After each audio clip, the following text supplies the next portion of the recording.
tips and trick sendiri kalau ala Mbak Cisti gimana Mbak? Begitu THR cair, strateginya gimana nih biasanya? Oke, kalau dari ala aku sendiri ya, misalnya kita kan sekarang udah tanggal 26 April ya. Kayaknya teman-teman udah sebagian besarnya udah dapet THR nih, karena kan regulasi pemerintah katanya minimal 7 hari udah dicairkan ya menjelang hari raya. Gitu. Ini kan udah detik-detik kita menuju hari raya agama kita gitu ya, atau hari raya umat muslim gitu, lebaran gitu. Nah, ada baiknya teman-teman yang udah dapat THR memang kita bisa kelolanya secara bijak ya teman-teman ya. Nah, sebenarnya nggak ada aturan defaultnya, aturan bakunya itu harus seperti apa, tapi kalau di sini mungkin saya bisa kasih saran. Yang pertama itu boleh dipertimbangkan untuk alokasikan dana THR kalian untuk investasi ke akhirat. Jadi yang pertama itu investasi akhirat nih teman-teman. Investasi akhirat itu apa?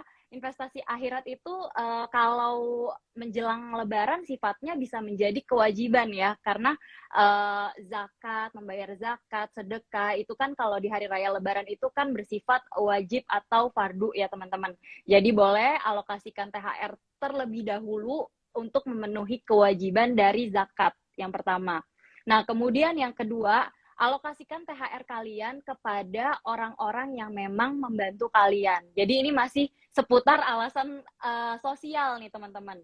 Ini kalau misalnya teman-teman background-nya itu pebisnis atau wirausaha, boleh nih alokasikan THR-nya mungkin kepada karyawannya gitu ya. Tapi kalau misalnya teman-teman bukan wirausaha atau bukan pebisnis, ya alokasikan THR-nya mungkin ke asisten rumah tangga atau mungkin ke supir gitu yang memang sudah membantu teman-teman gitu ya sejauh ini. Dan kalau misalnya memang nggak punya asisten rumah tangga dan nggak punya juga supir gitu, nah boleh alokasikan THR yang teman-teman punya mungkin ke petugas kebersihan sekitar rumah gitu. Pokoknya memang orang-orang yang sudah ada di dalam hidup kita dan memang sudah membantu kita gitu ya. Dan kemudian masih bersifat kewajiban teman-teman. Jadi kalau misalnya THR, ada baiknya alokasikan dana THR kalian itu untuk melunasi utang-utang dulu gitu. Jadi boleh dipertimbangkan untuk tutup dulu kewajiban, apalagi kalau utang itu utang konsumtif gitu, kalau bisa ditutup dulu. Nah, kemudian setelah pemenuhan kewajibannya itu udah selesai, alokasikan dana THR kalian itu ke needs nih, ya udah mulai ke kebutuhan. Kebutuhan itu mungkin kalau teman-teman yang mau mudik gitu ya, mau berkumpul sama keluarga, boleh gitu digunakan dana THR-nya untuk akomodasi buat bayar transportasi menuju kampung halaman gitu, itu boleh. Kemudian setelah needs dan juga kewajibannya sudah terpenuhi, self reward juga boleh teman-teman ya. Misalnya mau beli baju baru, mau beli gadget baru, itu juga nggak apa-apa sebagai self rewards kita. Apalagi kalau menjelang lebaran kan biasanya godaannya banyak ya Mbak Friska ya. Kita nih perempuan kayaknya agak susah nih lihat kata-kata Matanya clearance harus sale gitu. dijaga ya. Iya, kita kayaknya susah nih untuk lihat clearance sale atau kayaknya ngelihat beli 2 gratis 1 gitu, udah susah tuh. Sama ngelihat beli minggu depan harga naik gitu. Itu kayaknya udah horor banget ya kata-kata itu.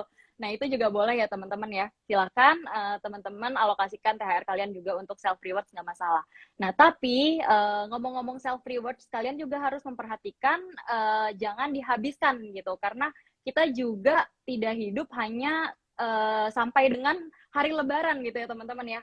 Harus dibutuhkan yang namanya perencanaan masa depan yang lebih baik. Nah, perencanaan masa depan yang lebih baik itu diantaranya lewat investasi gitu. Jadi ada baiknya secara bijak teman-teman juga menyisakan alokasi THR yang teman-teman punya untuk dimasukkan dananya ke dalam instrumen-instrumen investasi gitu. Nah, itu dia ya. Hampir semua mungkin sama ya, kita punya persepsi tentang pembagian THR ini, mana menjadi prioritas, mana yang bisa tetap teman-teman sisihkan untuk investasikan. Bahkan ada yang tadi bilang THR untuk nikah, oke boleh, nggak masalah. Nah, Mbak Cisti, semisal THR ini mau untuk kita alokasikan untuk investasi, kira-kira instrumen apa aja mungkin yang menurut Mbak Cisti tepat nih buat kita belikan ya jelang Lebaran, mungkin sampai pasca Lebaran juga? Oke. Bicara mengenai instrumen investasi sih memang sebenarnya balik lagi kepada profil risiko yang teman-teman punya ya. Tapi kalau misalnya nih teman-teman itu profil risikonya itu konservatif banget gitu. Konservatif banget biasanya kan cenderung menghindari instrumen yang berbau high risk seperti saham gitu. Tapi teman-teman suka untuk investasi di saham. Boleh atau enggak sih? Boleh ya teman-teman sebenarnya. Tapi ingat teman-teman juga harus melakukan yang namanya strategi diversifikasi gitu ya. Dan juga diperhatikan komposisi-komposisinya. Kalau misalnya memang teman-teman itu profil risikonya konservatif dan memang maunya terjun ke saham, saham itu kita kenal beberapa jenis nih teman-teman.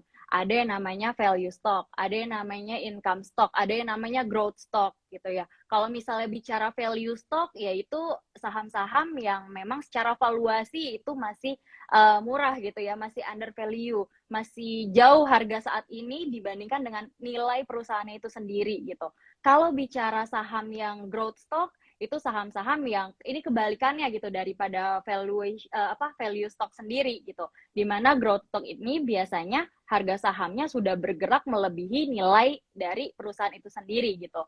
Dan kalau misalnya income stock, ini biasanya adalah saham-saham yang rutin membagikan dividen yang besar.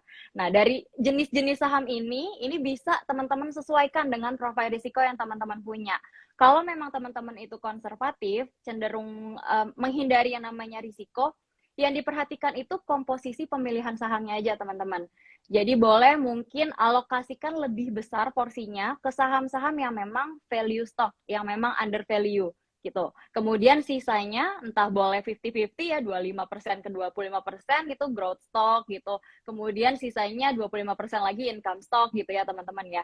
Nah, kalau teman-teman yang moderat gitu, itu lagi-lagi diatur lagi komposisi pemilihan sahamnya. Kalau yang moderat itu kan cenderung so-so ya, 50-50 nih. Jadi dia nggak mau yang mendapat return terlalu kecil, tapi juga nggak terlalu berani untuk mendapat risiko yang terlalu tinggi gitu. Itu biasanya kan orang yang moderat seperti itu. Nah, paling boleh diperhatikan income stock-nya mungkin 40%, kemudian sisanya 30%-nya growth stock, 30%-nya value stock gitu. Dan terakhir agresif nih. Kalau agresif kan biasanya udah risk taker banget gitu ya, cenderung berani gitu mengambil risiko. Nah, ini boleh nih komposisi pemilihan sahamnya ya saham-saham yang growth, yang tumbuh gitu, yang bisnisnya tuh memang mengikuti perkembangan zaman gitu ya, yang selalu melakukan inovasi gitu. Nah, itu mungkin lebih tebal gitu porsinya. Kemudian diikuti oleh saham-saham yang income stock, karena kan income stock itu rutin bagi dividen. Kalau rutin bagi dividen kan berarti ada keuntungan dari dividen juga ya, selain dari capital gain kita melakukan transaksi saham gitu. Kemudian baru value stock dengan porsi yang jauh lebih kecil. Paling itu Mbak Friska tipsnya. Nah, tapi tetap ya, mending menyesuaikan risk profil teman-teman masing-masing ya, kalau misal pun mau diinvestasikan ke sebuah instrumen. Jadi ya nggak harus alokasi THR, harus di saham semua juga nggak harus ya, kan masih ada Ya. reksadana ataupun yang lainnya bisa menjadi opsi lah buat teman-teman.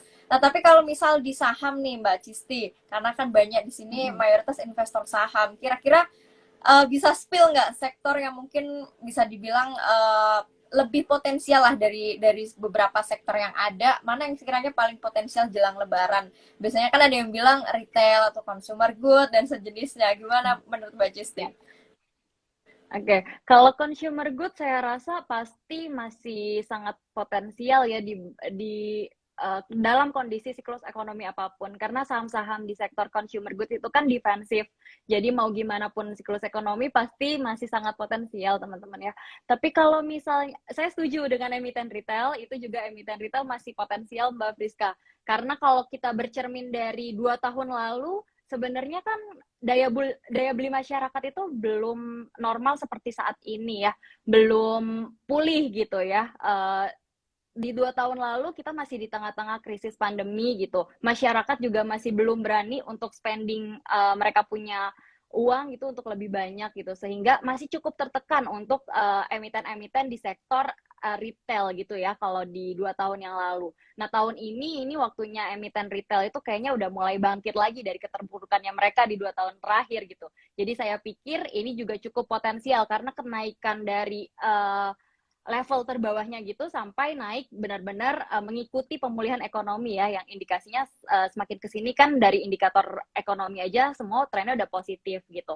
Nah kemudian selain itu yang membedakan dari 2 tahun yang lalu itu kan saat ini pemerintah sudah mengizinkan yang namanya pelonggaran aktivitas sosial udah lebih longgar gitu ya, mobilitas sosial udah dilonggarkan gitu, udah diizinkan mudik bahkan. Nah, jadi saya lihat untuk sektor transportasi juga saat ini sangat potensial. Walaupun dari sektor transportasi sendiri sebenarnya banyak multiplier effect-nya nih. Jadi sektor transportasinya sudah tumbuh, pasti ini juga menguntungkan dari sisi emiten-emiten pengelola jalan tol, kemudian emiten-emiten yang memang bergerak di sektor otomotif ya, karena kan pasti peningkatan dari jual beli mobil atau motor ini semakin meningkat gitu ya, karena mobilitas atau aktivitas sosial saat ini sudah mulai dilonggarkan gitu. Nah kemudian multiplier efeknya lagi selain dari otomotif ada juga ke under deal spare part gitu, karena kan dibutuhkan gitu ya. Jadi saya pikir banyak sekali sih multiplier effect yang terjadi kalau misalnya kita melihat di keadaan saat ini gitu. Karena kalau misalnya berkaca dari indikator-indikator makroekonomi, daya beli masyarakat udah mulai pulih kok. Terbukti dari kita tuh masih mengalami yang namanya inflasi gitu ya, walaupun inflasi kita masih cukup terkendali lah, beda dibandingkan dengan negara-negara yang lain yang inflasinya udah naik ketinggian gitu. Kemudian sorry, ini kayaknya lowbat nih Mbak Friska. Sorry. Nggak usah pakai headset aja ya saya ya. Iya, nggak apa-apa. Suaranya jelas kok tanpa headset pun. Oh, suaranya jelas. Oke. Iya, kemudian tadi sampai otomotif ya. Oke, sorry. Nah, kemudian memang kayaknya banyak sekali ya multiplier effect yang akan terjadi dan pasti kecenderungannya sangat positif. Ditambah lagi kita lihat bahwa kayaknya masyarakat udah cukup confidence juga ya melihat arah ekonomi kita ke depannya. Terbukti dari IKK, indeks keyakinan konsumen kita yang masih di atas level 100 gitu. Di periode lalu kalau nggak salah di 114. Ini kan ada indikasi masyarakat Indonesia masih sangat optimis gitu melihat pertumbuhan ekonomi Indonesia ke depannya. Jadi saya pikir ya sektor itu sih Mbak Friska, transportasi, emiten retail itu sangat potensial. Ya, akhirnya memang bakal terjadi multiplier effect antar sektor ya Mbak Jisti ya. Kalau kita lihat momentum Lebaran Ramadan ini emang kayaknya momentum kebangkitan ekonomi kita ya. Udah kelihatan banget lah di jalanan, di toko-toko segala macam. Tapi ada yang bikin penasaran juga. Kalau kita ngobrolin retail di Indonesia kan identik dengan mall ya, yang rame banget padetin lah hampir semua masyarakat di bulan Ramadan. Nah, mall ini mungkin yang kalau kita singgung sekilas ke properti, gimana untuk sektor properti? Ada bakal multiplier efeknya kena juga nggak ke sektor itu? Dan kalaupun ada, boleh mungkin spill beberapa saham yang bisa dibuat watchlist teman-teman. Oke, untuk sektor properti saya pikir dari kebijakan Bank Sentral mempertahankan suku bunga kita masih di level terendah itu adalah salah satu katalis positif juga untuk sektor properti ya, karena PPNBM juga masih berlaku sampai pertengahan tahun ini ya kalau nggak salah PPNBM itu. Kemudian dari sektor properti yang khususnya dia juga mengelola mall, tentunya adanya momentum Lebaran ini sangat positif ya, sangat diuntungkan gitu. Karena kalau misalnya kita berkaca di tahun-tahun sebelumnya, masyarakat yang datang ke mall itu kan kecenderungannya dibatasi ya. Jadi okupansi kepadatan mall itu ya hanya tumbuh sekitar 50% gitu di tahun 2020. Kemudian di 2021 itu ada peningkatan 60%. Dan di tahun ini diprediksikan jumlah pengunjung yang datang ke mall itu bisa sekitar 70-80%. Ditambah lagi regulasi pemerintah ya yang udah mulai melonggarkan mobilitas sosial gitu. Kemudian distribusi vaksinasi saat ini bahkan sudah mencapai hampir dengan 80% dari target pemerintah gitu ya. Kemudian yang lainnya itu adalah dari pemerintahnya juga ya. Pemerintah kan mengeluarkan bonus gitu, THR, gaji ke-13 untuk PNS gitu ya. Nah, ini juga salah satu trigger untuk membangkitkan atau mendorong daya beli masyarakat itu kembali pulih. Jadi memang emiten-emiten yang pengelola mall itu tentunya akan diuntungkan. Terlebih saat ini kan mall nggak hanya diandalkan untuk pusat perbelanjaan aja ya, tapi mall itu kan juga sebagai sarana hiburan, sebagai destinasi kuliner gitu. Jadi memang banyak sekali aktivitas masyarakat yang kecenderungannya mengandalkan mall, sehingga hal tersebut bisa membawa dampak yang positif gitu terhadap emiten-emiten properti khususnya pengelola mall. Nah, kalau untuk saham-saham yang di-spill, paling kalau dari ajaib nih ya Mbak Friska, yang pertama itu kita suka untuk Pewon, Pakuwon. Kita suka untuk Pewon. Untuk Pewon kita suka di sini karena kinerjanya ya. Kinerjanya juga masih tumbuh 48,7% kalau dibandingkan dengan periode di tahun sebelumnya. Kemudian dari sisi bisnis juga Pewon itu dikabarkan dia mau rilis produk high rise-nya gitu di tahun ini. Ada 2 produk high rise yang akan diluncurkan oleh Pewon, itu Pakuwon Mall Bekasi dan Pakuwon Mall Surabaya. Kemudian kita bicara dari sisi valuasi ya. Kalau Pewon sendiri memang di sini PBV-nya sudah tercatat di atas 1 ya, sudah 1,62 kali gitu. Memang bisa dikatakan ini over value karena harga saat ini kan udah di atas book value-nya ya teman-teman ya. Tapi kalau kita perhatikan Pewon ini dia punya kemampuan solvabilitas yang baik gitu. Terbukti dari rasio DER-nya nih teman-teman. Di sini rasio DER-nya Pewon sendiri itu masih tercatat 60%, masih di bawah 100% gitu. Jadi kita bisa bilang bahwa Pewon ini dia punya kemampuan membayar kewajiban jangka panjangnya itu secara baik. Ditambah lagi dia punya current ratio yang cukup tinggi. Current ratio-nya itu 379% gitu. Kemudian selain Pewon, kita juga suka BSDE nih Mbak Friska.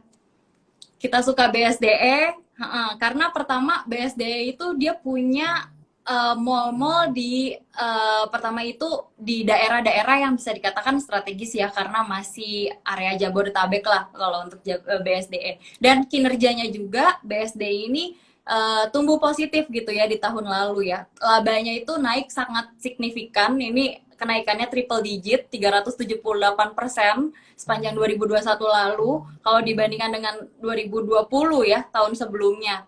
Dan kalau secara valuasi di sini BSDE jatuhnya masih under value karena PBV-nya juga masih di bawah 1, yaitu tercatat 0,65 kali. Dengan rasio DER yang sama seperti Pewon, dia juga masih cukup terkendali, yaitu rasio DER-nya masih di bawah 100%, yaitu di 81% gitu. Jadi kita ada dua jagoan kita gitu lah ya, Pewon dan juga BSDE nih untuk emiten-emiten properti pengelola mall gitu. Tapi ada tambahan lagi, tambahan yang berikutnya itu kita sebenarnya juga suka sama CTRA Mbak Friska. Kita suka sama CTRA bukan karena valuasinya ya. Karena valuasinya itu CTRA dia udah punya DER di atas 100%. Dia juga pertumbuhannya mungkin tidak setinggi peers-nya gitu ya. Kita suka CTRA karena kita lihat potensi dari bisnisnya sendiri sih. CTRA itu dia punya land bank yang besar juga ya, terutama land bank di IKN, Ibu Kota Negara Baru di Nusantara gitu. Jadi kita lihat pertumbuhan bisnisnya secara jangka panjang gitu masih sangat potensial gitu. Jadi itu bisa dibilang 3 jagoan dari ajaib ya Mbak Cisti ya. Tapi kalau ngobrolin land bank memang mungkin aku juga kurang lebih sepakat ya dengan Pakuwon Jati ya, Pewon itu dari dulu memang juga masih terkenal punya land bank yang gede juga ya. Pewon, BSDE, dan CTRA. Itu tadi teman-teman ya udah di-spill Mbak Cisti 3 saham di sektor properti yang kemungkinan dapat multiplier effect-nya juga nih di saat pemulihan ekonomi nasional dan titik bangkitnya ya di sekarang ini. Nah, itu kalau saham Mbak Cisti. Mungkin teman-teman di sini juga banyak aku rasa yang mereka diversifikasi ke reksadana. Nah, gimana kalau menurut Mbak Cisti alokasi THR ini juga kita ada nih persentase yang kita alokasikan ke reksadana. Pertimbangannya gimana Mbak Cisti? Dari mulai mungkin pemilihan jenis reksadananya yang tepat seperti apa? Oke, oke. Pemilihan jenis reksadana mungkin kurang lebih sama lah ya seperti saham, tapi intinya kalau reksadana lebih difokuskan kepada time horizon kita dan tujuan investasi kita gitu. Kita mau sepanjang apa gitu investasinya dan tujuannya untuk apa. Dan kemudian yang nggak luput gitu ya diperhatikan itu juga karakter dari manajer investasinya sendiri nih teman-teman. Karena kan kalau kita investasi di reksadana kan berbeda ya sama saham. Kalau saham mungkin kita melakukan analisa secara independen. Kalau reksadana kan kita mempercayakan dana kita dikelola oleh lembaga profesional. Jadi kita harus mengenal dulu lembaga profesionalnya itu seperti apa. Nah, teman-teman bisa melihat kinerja dari manajer investasi tersebut. Ya, mungkin boleh dilihat dari total dana pengelolaannya, apakah banyak atau enggak, besar atau enggak. Kemudian performanya sejauh ini dia menciptakan produk reksadana yang seperti apa gitu. Tapi teman-teman terlebih lagi ini ada yang menjadi fokus pertama sih untuk menilai reksadana itu seperti apa. Jadi kalau di reksadana kita kenal yang namanya Sharpe ratio. Ya, Sharpe ratio itu adalah suatu rasio di mana tingkat risiko dibandingkan dengan tingkat atau harga dari nilai aktiva bersih atau harga reksadana sendiri gitu ya. Jadi bisa dibilang reksadana yang bagus itu yang memang memiliki Sharpe ratio itu rendah gitu ya, kecil gitu. Nah, kemudian selain itu kita juga harus memperhatikan drawdown nih teman-teman. Drawdown rasio. Jadi selain dari Sharpe ratio, halo. Maaf ya, ini penyelundup muncul ini. Lanjut dulu Mbak Cisti, malah jadi nggak fokus nanti. Oke, nah selain itu tadi sampai ke drawdown ya. Nah, jadi kita juga harus memperhatikan drawdown rasionya nih teman-teman. Drawdown ratio itu apa? Jadi drawdown itu adalah tingkat kerugian maksimal yang pernah dicapai si manajer investasi tersebut terhadap suatu produk reksadananya dalam suatu periode nih teman-teman. Jadi kalau misalnya dibilang drawdown ratio-nya tinggi, misalnya drawdown ratio-nya 30% gitu. Berarti ada indikasi bahwa si manajer investasi itu pernah turun, pernah jatuh selama 30% gitu ke bawah gitu sepanjang periode tertentu. Misalnya drawdown ratio selama 1 tahun berarti ya pernah turun atau pernah anjlok 30% dalam 1 tahun itu gitu. Nah, kemudian apalagi yang harus diperhatikan? Yang diperhatikan itu expense ratio ya teman-teman ya. Jadi expense ratio itu adalah suatu rasio yang memperhitungkan bagaimana manajer investasi itu menghabiskan biaya untuk mengelola dana atau mengelola operasionalnya gitu. Itu juga sebenarnya harus diperhatikan. Tapi yang paling utama memang Sharpe ratio ya teman-teman ya. Nah, gimana caranya nyari Sharpe ratio? Sharpe ratio itu mungkin teman-teman bisa buka fun fact sheet-nya. Jadi teman-teman sebelum investasi ke reksadana memang ada baiknya dipelajari dulu fun fact sheet-nya. Si manajer investasi itu mengelolanya kemana aja, komposisinya tuh apa aja gitu. Kemudian bagaimana performa kinerja reksadananya sendiri gitu. Paling itu sih, Mbak Friska. Nah, itu mungkin istilah baru juga ya, maksudnya jarang didengar teman-teman investor reksadana ya, beberapa poin yang bisa teman-teman jadikan acuan nih buat menganalisa suatu reksadana. Tadi ada Sharpe, ada expense ratio, ada satu lagi apa tadi Mbak Cisti? Ada drawdown ratio. Ya, drawdown ratio. Nah, itu buat teman-teman bisa pelajarin pelan-pelan ya, istilah-istilah mungkin yang terkesan mungkin jarang didengar.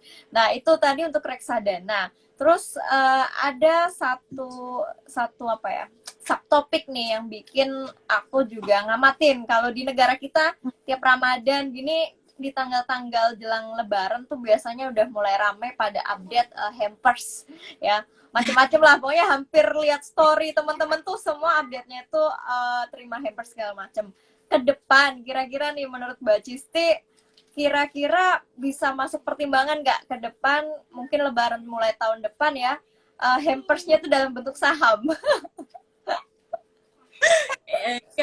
Kayaknya aku setuju sih Mbak Friska, kayaknya bertukar hampers atau parcel itu udah kayak semacam tradisi gitu ya menjelang hari raya keagamaan, Lebaran, Natal gitu ya, tukar hampers, tukar parcel gitu. Ya ada sih memang zaman sekarang itu saham dijadikan mahar gitu. Jangankan hampers, saham aja bisa dijadikan mahar gitu.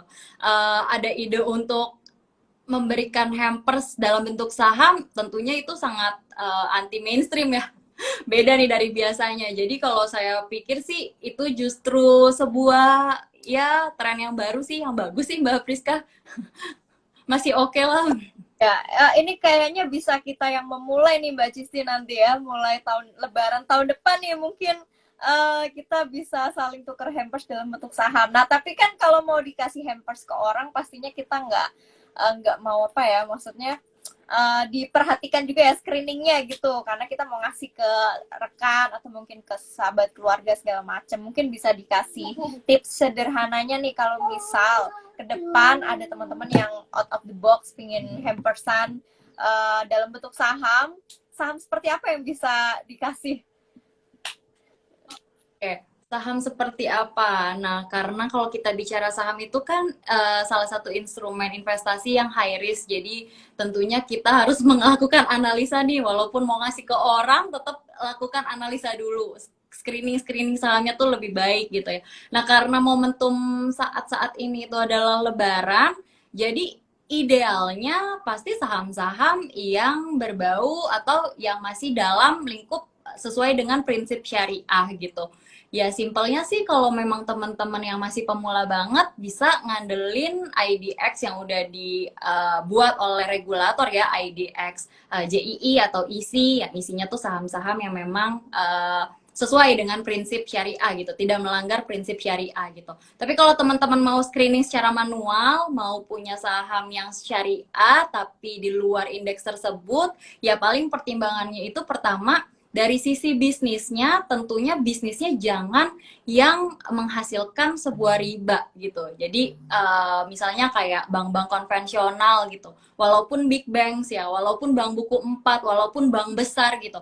Tapi tetap itu bisnisnya kan tidak sesuai dengan prinsip syariah gitu. Karena bank itu, bank konvensional ya umumnya dia menghasilkan riba. Jadi mungkin tidak gitu ya, say no untuk bank-bank konvensional. Kemudian apalagi ya kalau secara bisnis memang emiten-emiten yang kegiatan bisnisnya itu yang masih halal gitu, yang memproduksi, mendistribusi gitu, produk-produk yang memang masih dalam kategori halal gitu, bukan produk-produk yang haram gitu. Kemudian kalau dari sisi laporan keuangan, nah ini teman-teman perhatikannya itu jumlah utang ya, jumlah bebannya dia itu tidak boleh lebih dari 45% total asetnya gitu. Atau jumlah pendapatannya itu dari pendapatan yang non halal atau pendapatan yang haram gitu ya, itu tidak boleh lebih dari 10% dari total keseluruhan pendapatan gitu Mbak Friska. Paling dua hal itu sih yang diperhatikan.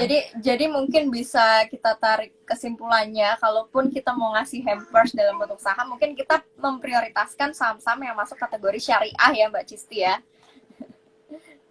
Ya, dan mungkin teman-teman bisa mengacu aja ke indeks saham syariah Indonesia kalau misal bingung mau milih saham syariahnya yang mana, tinggal nanti di screening tadi sesuai tips dari Mbak Cisti, mungkin dari kinerjanya ya, atau mungkin dari sisi potensi jangka panjangnya lah, karena kita mau ngasih ke orang gitu ya, kalau bisa yang jangka panjangnya punya prospek pastinya ya, bukan yang potensi jangka pendeknya sangat volatil atau fluktuatif sekali. Ya. Nah Mbak Cisti, oke, kita tiba di sesi Q&A ini, udah banyak juga pertanyaan yang masuk. Buat teman-teman, silahkan tulis pertanyaannya di bagian itu ya, Q&A.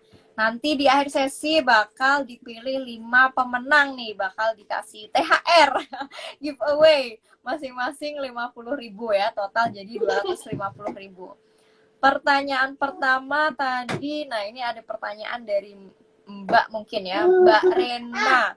Lebih baik beli saham itu sebelum atau setelah Lebaran, Kak? Oke, thank you Karena untuk pertanyaannya. Lebih baik beli saham sebelum wah ini tergantung sih sebenarnya sahamnya itu apa gitu. Dan tergantung apa tujuan investasi dari Karena sendiri itu apa gitu ya. Kalau misalnya tujuan investasinya memang untuk long term, kayaknya beli saham-saham yang defensif itu juga masih oke-oke aja kok, mau kapanpun, mau sebelum atau setelah Lebaran gitu ya. Tapi karena misalnya nih di minggu-minggu ini ya, kalau misalnya kita bicara kondisi pasar ya, minggu-minggu ini memang tekanan profit takingnya cukup tinggi, Karena. Kenapa? Karena kita kan udah mau jelang hari raya besar ya. Biasanya kan investor-investor tuh kecenderungannya untuk menjual, merealisasikan mereka punya profit gitu ya, yang memang mungkin pemain lama atau mungkin yang trader gitu, itu pasti kalau memang udah sesuai dengan trading plan-nya mereka, biasanya mereka akan menjual sahamnya sehingga aksi profit taking itu memang cukup tinggi gitu. Nah, aksi profit taking yang tinggi kan pastinya membawa IHSG kita itu untuk terkoreksi gitu ya, karena banyak yang jual daripada melakukan pembelian gitu. Jadi kalau misalnya Karena memang apa tujuan investasinya itu untuk long term, saat ini nih di minggu-minggu ini apabila memang banyak saham-saham besar, bahkan ya saham-saham big cap, saham-saham blue chip yang terkoreksi, itu justru saatnya untuk dibeli Karena.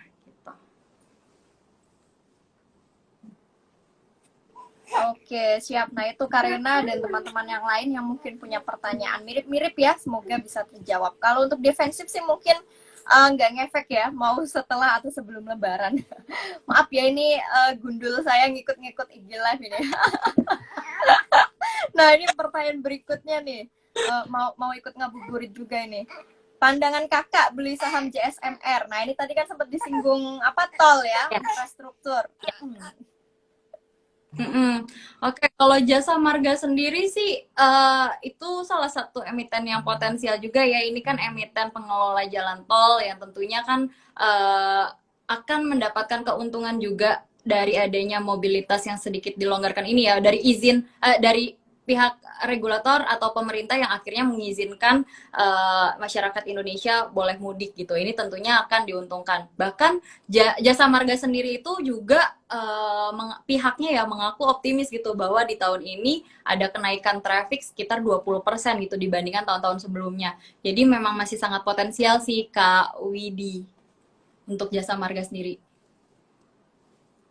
Oke, nah itu ya karena masih ada senggol-senggolan dari infrastruktur ya, semoga JSMR juga bisa kena imbasnya nih. Semoga Pantura macet ya, biar berkah nih buat Jasa Marga kalau macet. Oke, kita tiba di pertanyaan berikutnya sebentar. Tadi ada pertanyaan, ada yang nanya mungkin agak sektor ke lain ya. Lo kok nggak muncul ya? Nah ini, call masih aman nggak Kak Cisti? Oke. Call masih aman atau enggak? Ya kalau kita bicara potensi ya, mungkin jangka menengah atau at least di tahun ini call itu masih cukup potensial kok. Kenapa? Karena geopolitik yang terjadi di Rusia Ukraina kan sampai saat ini masih belum menemukan negosiasi yang baik gitu ya, belum ada di diskusi diplomatik yang kayaknya mengarahkan kepada win-win solution gitu, atau menuju membaik gitu ya di antara mereka gitu. Jadi saya pikir itu masih akan berdampak kepada komoditas sendiri, khususnya juga coal gitu. Kemudian kalau dari jangka ya mungkin di tahun ini gitu ya, masih sangat potensial. Kenapa? Karena ada kabar juga bahwa di China itu mereka mau mencoba untuk membuat tambang batu bara. Jadi mereka mengurangi import batu bara nih. Jadi kan kalau misalnya import batu baranya berkurang ya, sebenarnya itu sedikit koreksi gitu ya dari coal-nya sendiri. Tapi kalau bicara apakah koreksinya akan deket-deket ini, tentu enggak ya, karena kan membuat tambang itu enggak dalam jangka waktu yang pendek gitu ya. Dan kedua, di Cina pun masih lockdown gitu. Di sana justru kasus COVID-19-nya bertambah terus, beda dengan dalam negeri kita gitu. Jadi saya pikir untuk coal sendiri secara jangka panjang mungkin lebih dari setahun 2 tahun memang cukup challenging ya, apalagi ada tren kita ini menuju ke net zero emission gitu ya di tahun 2060 gitu. Nah, tentunya itu akan challenging untuk emiten call. Tapi kalau secara jangka pendek atau di tahun inilah, at least call itu sebenarnya masih cukup potensial sih teman-teman. Nah, pemilihan emiten untuk call, sebaiknya teman-teman pertimbangkan emiten-emiten yang memang bisnis utamanya call, tapi dia udah mengarah kepada energi baru terbarukan gitu, atau yang udah mengarah kepada EBT. Atau banyak juga emiten-emiten call yang mereka udah diversifikasi, mereka punya bisnis kok, ada yang ke nikel gitu ya, ada juga yang emiten call itu udah mulai ya EBT gitu seperti Adaro gitu dan lain-lain, itu masih cukup oke kok, masih potensial. Nah, itu dia ya Mas Yulio, semoga tercerahkan nih jawabannya Mbak Cisti. Nah, pertanyaan berikutnya ini agak, ini pertanyaan bagus nih dari, ini Mas apa Mbak ya? Nemdes Panli. Saham yang bagus untuk long term itu emiten apa? Mungkin contohnya kali ya, atau mungkin sektornya. Baiknya dialokasikan berapa persen? Mungkin ini yang dimaksud berapa persen dari dia punya pendapatan mungkin ya. Oke, dari modalnya ya berarti ya. Oke, Kak Nemdes Panli ya. Oke, kalau untuk emiten yang bagus untuk long term, emiten apa aja? Ya mungkin bisa kita bilang saham-saham yang defensif ya untuk long term gitu, saham-saham yang apa ya, bisnisnya itu kuat gitu ya. Ya bisa juga sektor, kalau kita bicaranya sektor, ya sektor perbankan itu juga masih oke gitu. Apalagi bank-bank perbankan big caps, teman-teman, yang ya 4 big caps itulah masih sangat potensial gitu ya. Itu untuk long term gitu. Dan baiknya dialokasikan berapa? Ini sebenarnya alokasi ini balik lagi kepada profil risiko yang teman-teman punya. Kalau misalnya Kak Nemdes Panli ini konservatif ya, pengennya juga investasi aja lah secara long term gitu. Saya kecenderungannya nggak suka yang terlalu fluktuatif banget gitu. Ya perteballah saham tersebut gitu. Mungkin bisa dipertimbangkan 0,5% dari modal yang Kak Nemdes punya, misalnya 50% dari modal untuk ke sektor perbankan tadi, boleh banget. Atau mungkin 60% gitu, sisanya baru kepada saham-saham yang sedikit bergerak lumayan lincah gitu. Jadi biar dapat apa ya, potensi cuan jangka pendeknya juga gitu. Oke, itu semoga terjawab ya. Nah, ini pertanyaan berikutnya. Masih banyak banget soalnya nih, jadi aku agak cepetin. Mbak Erika nih, Mbak Cisti, apa pengaruh dari larangan ekspor CPO, tapi di sisi lain harga kelapa sawit turun? Oh ya, ini terkait yang masih hot juga ya untuk larangan ekspor CPO. Iya. Eh, Terkait larangan ekspor CPO, ini kan kita sebenarnya sama dengan di awal tahun ya, kita juga sempat dikejutkan kita dilarang ekspor batu bara gitu. Nah, bercermin dari pelarangan ekspor batu bara kemarin aja, sebenarnya dampaknya apa? Dampaknya lumayan berdampak negatif kepada emiten-emiten yang punya porsi ekspor batu bara cukup besar gitu ya. Dan tentunya ternyata juga tercermin di kinerja ekspor kita yang tumbuh walaupun kecenderungannya cukup melambat di bulan Februarinya ya, di next month-nya gitu. Jadi ada pengaruh nanti ujung-ujungnya ke kinerja ekspor kita gitu. Nah, untuk CPO kira-kira dampaknya akan seperti apa? Tentunya mungkin sama dengan ekspor batubara kemarin. Jadi untuk emiten CPO juga itu pasti dampaknya masih negatif kepada emiten-emiten CPO. Dan untuk kinerja ekspor kita, ini sebenarnya masih belum ketahuan ya, masih belum bisa diprediksi dampaknya akan sangat signifikan atau enggak. Kenapa? Karena kalau kita bicara ekspor batubara kemarin, itu kan batubaranya itu sudah ditentukan ya, pelarangan ekspor itu sampai sebulan gitu.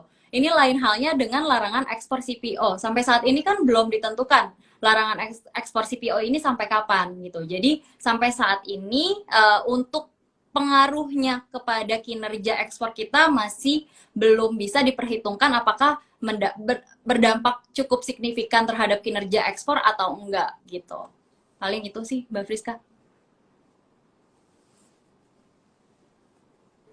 Oke, thank you Mbak Cisti. Ini ada pertanyaan bagus juga, tapi kok nggak bisa di ini ya tampilin dari Mas Aranta Syam.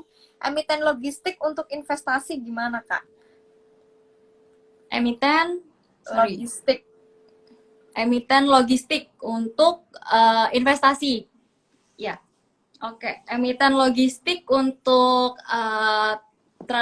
investasi. Saya pikir memang emiten logistik kayaknya geraknya juga semakin ke sini semakin performanya semakin luar biasa ya, karena kan perubahan gaya hidup masyarakat semenjak pandemi itu kayaknya udah mulai berubah kepada gaya hidup yang lebih maunya yang online aja gitu, maunya belanja dari rumah gitu udah bisa. Jadi emiten-emiten logistik yang logistik darat gitu ya kita bicaranya, itu masih diuntungkan gitu secara jangka panjang, karena tren dari pertumbuhan e-commerce kita di dalam negeri pun sampai saat ini masih tumbuh positif gitu.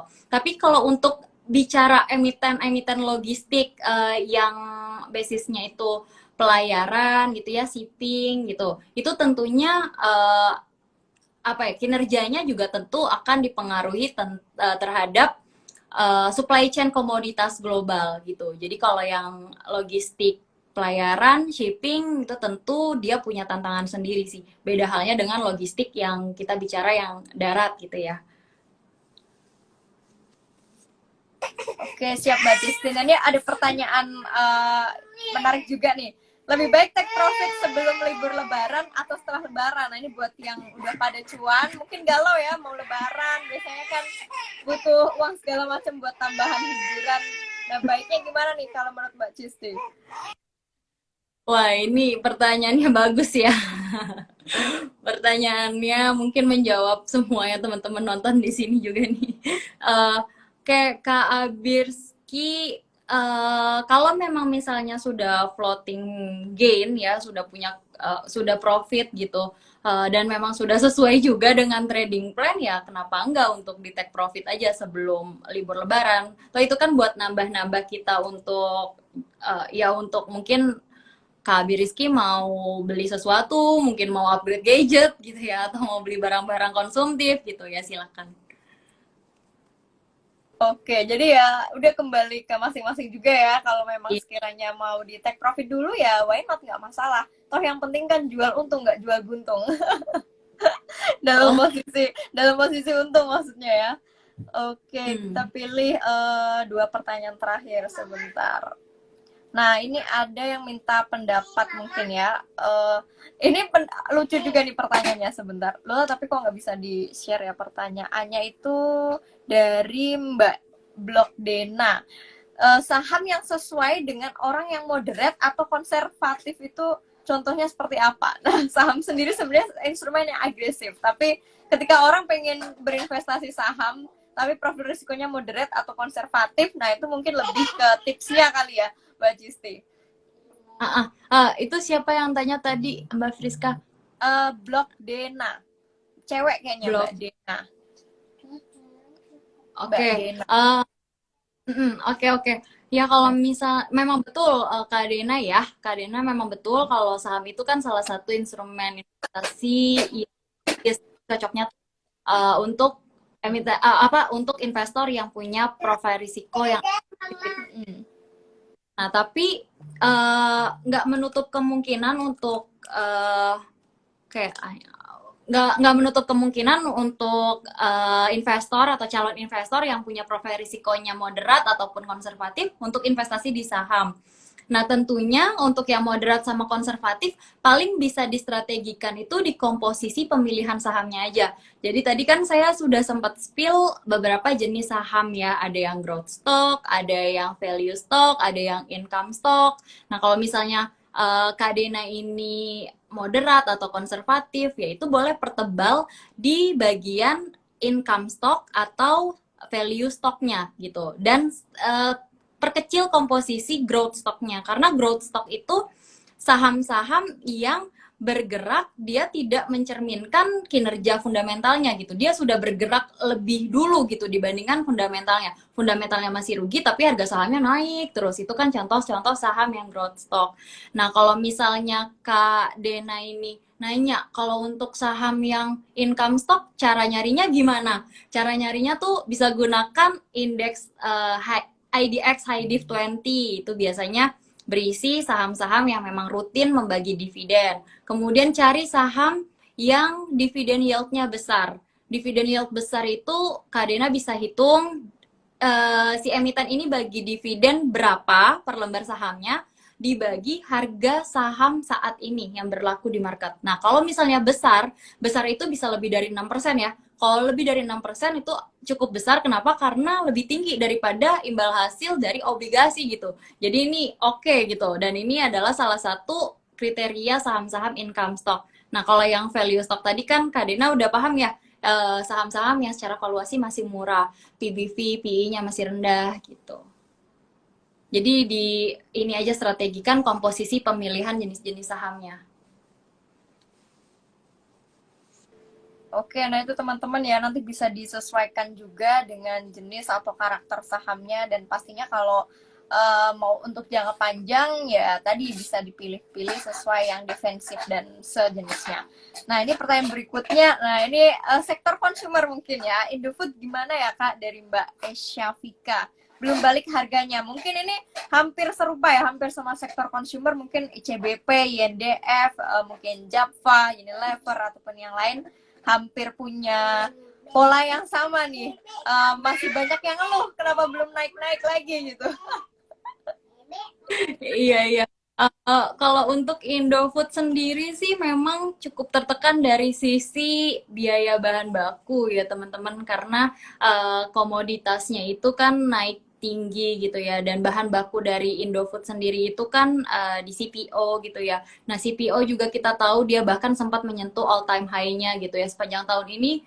CPO kalau nggak salah itu sudah diperdagangkan di atas 6.000 Malaysian Ringgit gitu. Itu udah level tertingginya harga CPO sepanjang masa nih teman-teman. 6.300 kalau saya nggak salah ya harga CPO sekarang.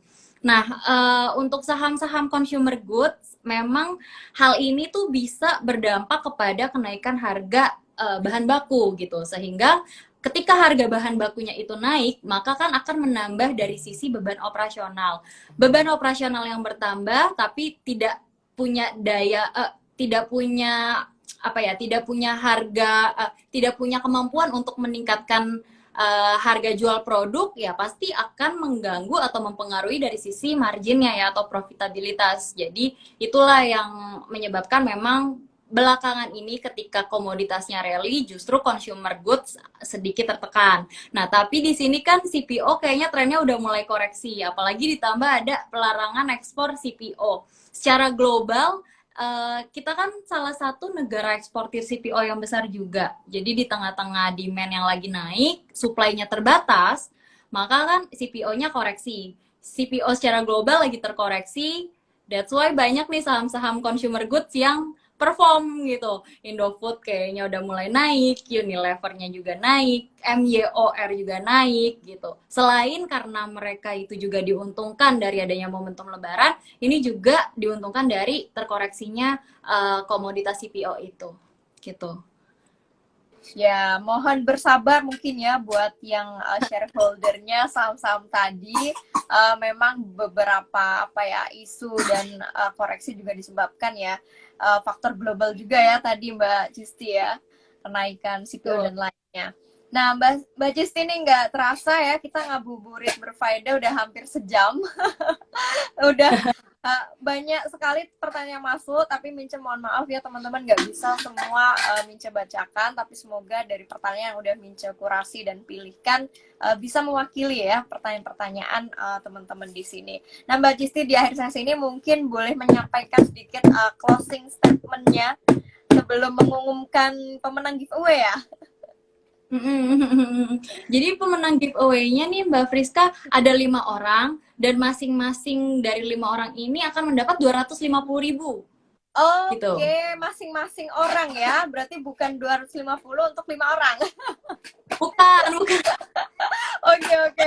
Maaf, maaf, ini jadi mengurangi nominal nih. Nah, itu teman-teman ya, link teralat ya. Ternyata 250 masing-masing ya. Jadi akan dipilih 5 pemenang nih sama Mbak Cisti. Monggo Mbak Cisti mau ngumumin dulu atau mau memberikan closing statement dulu? Oke, paling closing statement dulu kali ya Mbak Friska ya. Tadi saya sempat baca di running comment masih ada teman-teman yang masih belum mulai untuk investasi. Nah, paling closing statement dari saya untuk teman-teman yang memang masih belum memulai untuk investasi, mulailah investasi sedini mungkin gitu. Nah, kalau untuk teman-teman yang sudah mulai investasi, ya paling closing statement dari saya itu investasilah secara independen ya teman-teman. Jangan pernah teman-teman investasi hanya karena ikut-ikutan gitu, karena investasi itu bukan kompetisi teman-teman. Di sini kalian lagi nggak berkompetisi dengan siapapun, nggak berkompetisi dengan saya, nggak berkompetisi dengan Mbak Friska gitu ya. Kita investasi secara independen gitu. Nah, tetap teman-teman lakukan investasi sebaiknya juga jangan ibaratnya jangan di luar dari circle of competence yang kalian punya gitu. Jadi tetap di dalam circle of competence yang kalian miliki gitu ya. Dan tentu lakukan diversifikasi portfolio untuk minimalisir risiko dan don't be great to start, just start to be great. Gitu.